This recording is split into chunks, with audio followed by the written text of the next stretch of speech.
Welcome to Hard Talk. I'm Sackur. There is no mistaking the deep sense of unease hanging over Israel.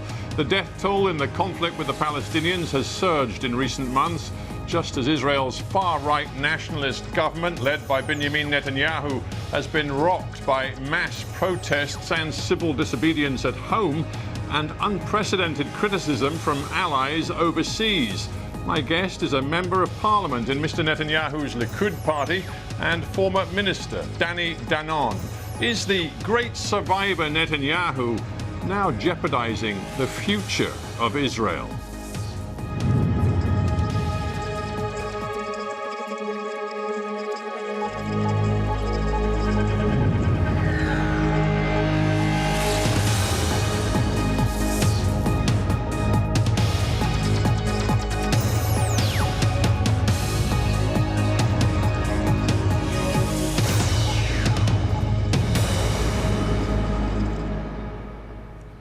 Danny Danon in Jerusalem, welcome to Hard Talk.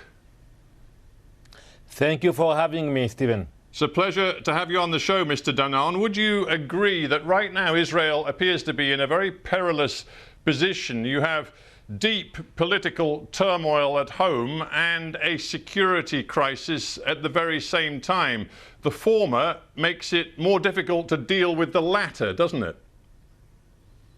Well, it's never boring here in Israel. We are a very dynamic democracy, and as you mentioned, we don't have the best neighbors in the world, and we have to face with security issues. And indeed, in the last few days, we have seen attacks from different directions, and we believe it's not a coincidence. We think it's all coming from the same source, from Iran. That's why we are dealing together with our forces, pushing back our enemies.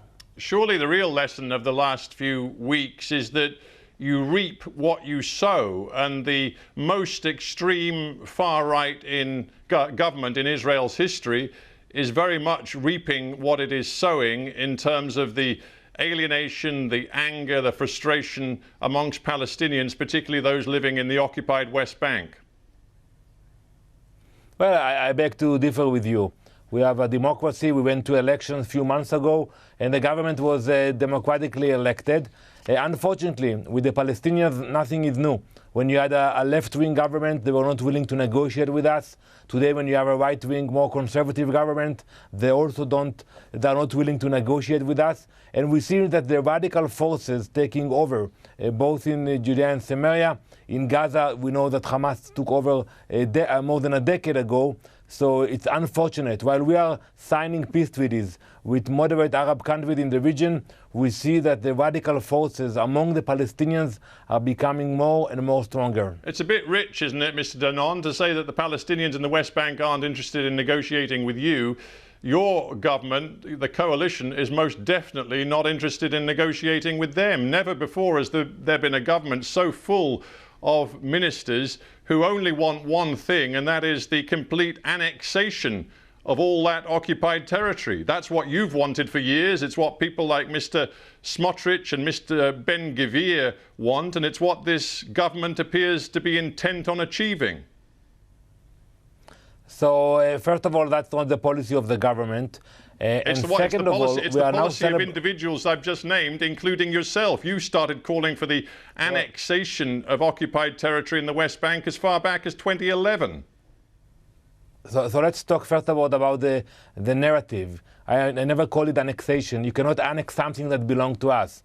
I've called it applied sovereignty. Yeah, well, you talk to international lawyers about that, Mr. Danon.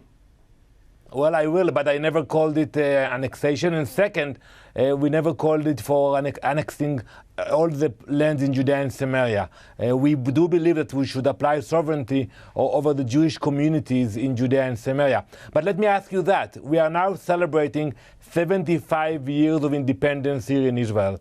And look what we achieved in 75 years, while the Palestinians, what they did in the last 75 years was to reject any proposal. It started with the UN partition plan. When we said yes, they said no. Since then, we had dozens of governments they never agreed to sit down and negotiate with us like we did with Egypt, Jordan, UAE, Bahrain, Morocco, and hopefully more Arab countries in the region. Thing is, Mr. Danon, we've spoken before, you and me, and I've spoken to many Israelis over the years. I'm not going to rehearse 60 or 70 years of history. I'm going to focus on what's happening right now. What we have in Israel today is a government which has just passed a law allowing Israeli citizens to move back into at least 4 settlement sites which were previously declared illegal, something the US government has described as provocative and counterproductive. We have an extended pace of Palestinian home demolition in East Jerusalem, which the UN says is happening at nearly double the rate of this same period last year. What Palestinians see here and now, day by day, is a government which is intent on taking their land, taking their homes, and massively expanding Jewish settlement. Well, that's not the case, and actually, I wish it was the case, because it's not the case, Stephen. And actually, I criticize the government for actually freezing the building in Judea and Samaria. You mentioned the agreement with the Americans, and they had talks in Aqaba and in Sharm el-Sheikh, and they agreed to freeze the building in the Jewish communities in Judea and Samaria. By the way, I think it's a mistake. When we are experiencing a wave of terror, the answer to that should be to perform that we are here to stay, to make sure that we build in Judea and Samaria. And every day we are under attack. 5 days ago, 3 British citizens were killed, daylight. They were killed while they were driving in their car in the Jordan Valley.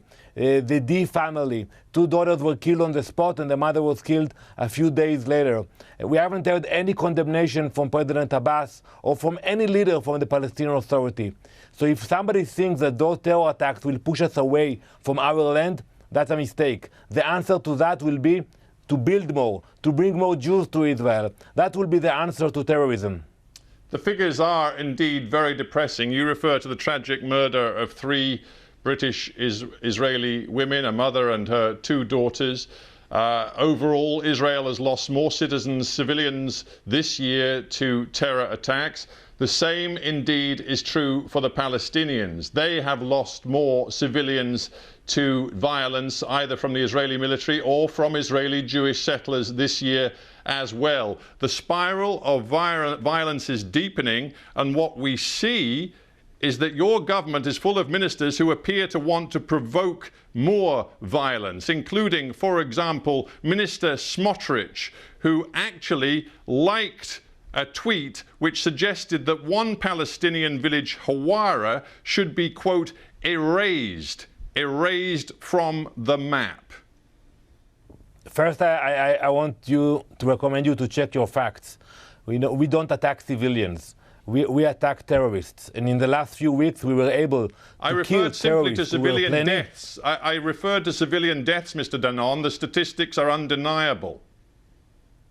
So in many cases, those terrorists are hiding behind civilians, and they're using them as human shields. But our intentions are peaceful. You will never see an Israeli policeman or soldier attacking civilians. What we do, we protect our people, and we try to neutralize the threat to our people. And we regret the loss of any Palestinian civilian. I'm sorry, Mr. Danon. You seem to be ignoring, you're ignoring the substance of my question. You're ignoring the substance of my question, which is about a particular Palestinian village. I will answer your question, but first let me complete my answer. They glorify the deaths of Israeli civilians. They celebrate it. You can see the pictures and the videos. Maybe you will show it. We don't do that. We regret the loss of life of every innocent man, whether it's a Jewish, Christian, or Muslim, period. But the culture of hate, that's the problem we are facing. And when Israelis hear about anyone who is being hurt, whether it's an Israeli or Palestinian, with a civilian, we condemn it, we regret it. And that's what happened for centuries. It is not the same with the Palestinian leadership. They choose to glorify terror attacks. They name squares and schools after terrorists. And by the way, they are paying them a monthly salary, more than $1,000 for the family of terrorists who are sitting in the jails in Israel after they murdered or after they committed a suicide attempt. Then the family will get the payment. Yeah, you still haven't addressed the point that two senior ministers in the government which you support as a Likud member of Knesset, two senior ministers stand accused of a history of race hate and extremism. I referred to Mr. Smotrich, who when Jewish settlers went on a rampage in the village of Hawara, he liked a tweet which said that village should be erased from the map. And I also refer to Minister Ben-Gvir, who has long expressed views, and this is according to an American Jewish leadership group, long expressed views that are abhorrent to the vast majority of American Jews because they are representative of anti-Arab racism, virulent homophobia, a full-throated embrace of Jewish supremacy. These are senior figures in the government you support. So Mr. Smotrich retracted his statement, and the government is being led by Prime Minister Netanyahu and the Likud party, which I'm a senior member of the party. And we are the one who decide about the policy. So I welcome you to criticize our policy and not the statements were made by ministers in the past. With the greatest of respect, Mr. Danon, you don't appear to know how coalitions work. Your government would fall. Let me complete. No, you will allow me to complete my answer before you ask the next question. And our policy is a responsible policy. Prime Minister Netanyahu has been in office for more than 15 years, and he proved that he is capable of leading the nation in a responsible manner. That's why he was re-elected 3 months ago. So with all due respect to all the ministers you mentioned, they are not actually running the cabinet, they are not running the government. You have more than 30 ministers in the government. Few of them you mentioned, but you have many, many more with different opinions. Just one more point on this government that you appear absolutely determined to continue to support. Mr. Ben-Gvir, who we've just mentioned, is talking about setting up a new militia group that he would control. So I just wonder whether you think that is something that is going to help or inflame the situation. There will be no militias in Israel. You can relax with that. We are a democracy. There is an idea of forming a national guard to ask volunteers to support the work of the police. I think it's a good idea in general. We have to put content into that idea and to regulate it. But I'm sure once we will build this national guard, they will work with the police and help us in times of emergency. You have similar forces in other democracies. No one is building militias in Israel. We have the government, we have the military, we have the police force. It will continue to be an organized government. This violence, which we've both referred to, obviously your perspective is your own, this violence is occurring at a time when there is deep political instability inside Israel. Benjamin Netanyahu, the Prime Minister, seems rattled right now. When it comes to security, there's a problem. He fired his defense minister just a couple of weeks ago, and he's now reinstated him. I don't know what kind of message that sends to the Israeli public about stability at the top of Israel's government when it comes to key security policy. So first, let's put the facts right. Again, the Minister of Defense was not fired. The Prime Minister announced that he intends to fire him. He didn't do it. You know, officially, legally, in order to fire a minister, the Prime Minister can do it any moment. He has to write a letter and announce that he's firing a minister, and he did it many times in the past, Prime Minister Netanyahu. He announced his intention, but he never sent the letter. And I think he made the right statement a few days ago when he announced that the defense minister would stay in office. I think the minister is capable of leading the military and dealing with the situation today. Really? And I think it was the right decision. Right. Very interesting you say that, because Mr. Gallant, the defense minister, is the very same Mr. Gallant who just a few short weeks ago warned that such was the political backlash, the internal Israeli discontent with the government's judicial reform plan, that, quote, he feared insubordination is so widespread within the ranks of Israel's reservists, its armed force reserve, that it may harm the IDF's ability to continue to carry out its missions. That's Mr. Gallant just a couple of weeks ago. Do you think he still feels that today? First of all, it's legitimate to say what you think. By the way, I had also criticism for the judicial reform. I thought it was done not in the right way. I didn't criticize the content, but I think the way it was performed and delivered was not the right way to do it, and I think we should learn the lessons from that.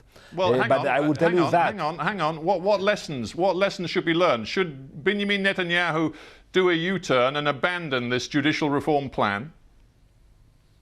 No, my criticism was about the execution of the ideas. I think we should do it slower, we should listen to our opponents, we should have a dialogue, and we should try to reach a compromise. That was my position. By the way, from the beginning, I told it to my colleagues in the party that we should take it slower and do it in a different way.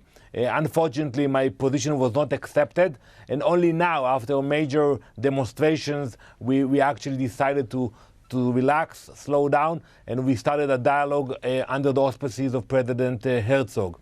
But going back to the question about Gallant, I think we have to make it very clear that we expect our soldiers, once they wear the uniforms, to put politics aside. They cannot decide about policy. Sometimes you will have people from the left that are not happy with the policy. Some other times you will have people from the right. When you wear the uniforms of the IDF, we expect you to follow the orders and not to start to decide what you want to do or what you don't want to do.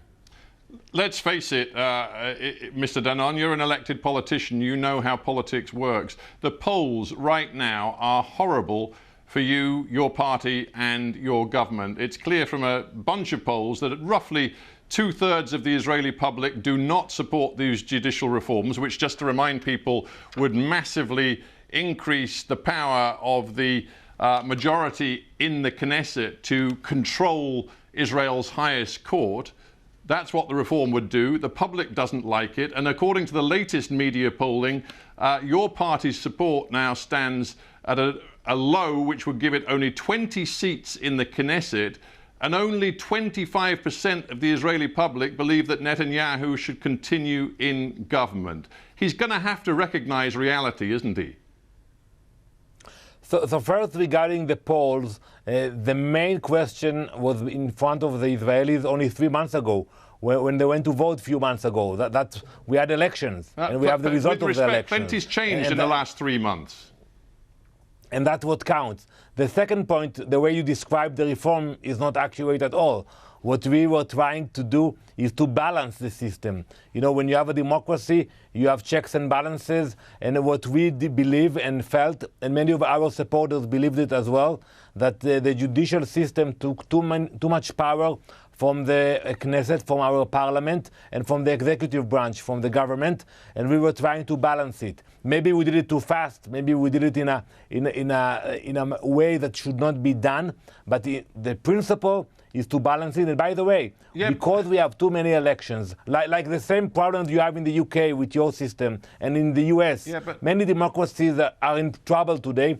We feel that the judicial system took too much power from us, and what we are doing now, we are balancing it. We are not reforming the system completely. We will still be a strong democracy, I can assure you that. Right, but Mr. Danon, you keep saying we did it wrong, we should have done it slower. The bottom line is, in a couple of weeks, when the Knesset returns, Netanyahu faces a stark choice. He either tries to push through the reform, pretty much unchanged, or he has to retreat with all the political humiliation that will go with that. Which is he going to do? I think there is a middle ground. I already believed in it. And by the way, I held conversations with many of my colleagues from the opposition. And you know, I was at the UN for 5 years as the Israeli ambassador, and I know how to negotiate many crises. And I think we can negotiate a compromise to find the middle ground that will basically give not us, the ruling party, but will give the parliament more power with the system of the judicial system. Today we are in power, but tomorrow somebody else will be in power. We want to balance the system. I think we can negotiate a compromise. Yeah, you're an experienced diplomat. You just referred to the fact you spent years in New York as the Israel ambassador to the United Nations. How concerned are you that what has happened with this botched reform, which Netanyahu has now put on pause, it has caused deep disquiet in Washington, D.C. and other capitals of friendly allies of Israel? Joe Biden said the other day, Like many strong supporters of Israel, I'm very concerned. They cannot continue down this road. Does the fact the US wants Netanyahu to back off make any difference? Well, I think our allies understand the details. You know, it's not only the headlines and the pictures of the demonstrations. When you actually read the content, you realize that that's part of democracy. That in 1992, the Supreme Court started to take power from the parliament, and now we are bringing the power back, and we're going to find the way to balance it. So the US is a strong democracy, the UK is a strong democracy, but all of the democracy in the world, they have this dialogue, they have challenges, they have legislation. Look what happened in the US a few years ago when President Trump nominated conservative justices to the Supreme Court. Right, but Mr. Danon, this is not... We do have that dialogue with our allies in the US. Of course you do. And I know that they can trust our democracy. You have a dialogue, but this is not business as usual. The Israeli ambassador in Washington was just hauled in to talk to the State Department because they're unhappy about settlement policy. And your own former Prime Minister, Yair Lapid, just said this. He said, for decades, Israel was the USA's closest ally, but the most extreme government in our country's history has ruined all of that in 3 months. Well, you know, he's the leader of the opposition, and what he's doing now is going outside of Israel to criticize us. I think that's not the way to handle your position as leader of the opposition. At the end of the day, the bond with the US is a strong bond. It will continue to be a strong bond, and I'm not worried about that. And by the way, it's legitimate to have disagreements from every time. And that's what we are doing with our allies. But I think at the end of the day, when the people will see the result, what will be the outcome of the judicial reform, they will understand that it's not a crisis, it's not the end of democracy, it's just another part of the checks and balances of our society and democracy. Well, some would say you want to remove those checks and balances, but just a final thought on diplomacy, your special area. You claimed just a few short months ago that a peace deal, a normalization of relations with Saudi Arabia was in the offing. You were completely wrong, weren't you? What we've seen as Israel has plunged into crisis with this far-right government, what we've seen is the Saudi Arabia government has made a decision to warm up its ties with Iran thanks to the diplomacy of China. You got that very wrong. No, I think, Stephen, you have to be patient. Also, when I spoke about some surprises in the Middle East before we signed the agreement, the Abraham Accords, people were skeptical. And I'm still optimistic about the chances to move forward with Saudi Arabia. I think it's very important not only for us, and I think we should speak a little bit about what's happening with Iran. The nuclear race to a bomb, it is a threat to the Saudis, and that's what we are doing also with our allies. Yeah, but the point I'm making, Mr. Danon, we're almost out of time, but listen, the point I'm trying to make is, while you believed that the tide was running in your direction, that Saudi Arabia was going to join the other Gulf states in normalization, you got it wrong. The Chinese diplomacy has brokered a deal between Saudi Arabia and Iran, your arch enemy, and from diplomatic point of view, while there is turmoil at home in Israel, the diplomatic field has also turned against your country. So again, be patient, Stephen. I would love to come back to you, to your studio in London, or to do it from Jerusalem after we will sign the peace treaty with Saudi Arabia. I believe it will happen. I cannot tell you exactly when, but I believe it will happen. And I think also the US, they should think about why the Saudis actually signed this agreement with Iran, why the Chinese became so involved in the region. But in terms of the interest of Israel and the Saudis, I still believe that it's a win-win, and that's why we will see something good happening in the region with the Saudis. All right. Well, Danny Danon, we've run out of time, but I thank you very much indeed for joining me on Hard Talk. Thank you. Thank you.